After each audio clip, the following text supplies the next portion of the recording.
अगर महाभारत और रामायण की बात करो तो सुनो, भगवान राम की जो लड़ाई थी किसके खिलाफ थी? मुसलमानों से जंग की उन्होंने, मुसलमानों से लड़ाई थी, रावण के विरुद्ध थी, धर्म और अधर्म की लड़ाई थी। महाभारत में किससे युद्ध हुआ था? मुसलमानों से हुआ था। या मुसलमानों की जंगे बदर में हिंदुओं से युद्ध हुआ था, या जंगे ओहद में हिंदुओं से युद्ध हुआ था।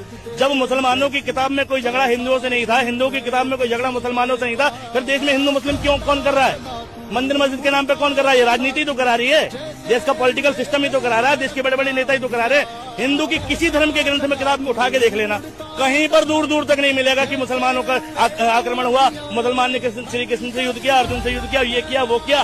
भाई अंगूठा काटा एकलव्य का द्रोणाचार्य ने, था कोई मुसलमान? बताओ। और मुसलमानों के हिसाब में लगा दो, कहीं से कहीं तक कोई था हिंदू जंग में? जब हिंदू मुसलमान का झगड़ा ग्रंथों में नहीं है, उनकी धार्मिक किताबों में नहीं है, देश के अंदर पैदा करने वाला कौन? ये राजनीति तो है, बीजेपी तो है, मोदी जी तो है। आप कह रहे हो कि मोदी जी रिस्पॉन्सिबल है। 2000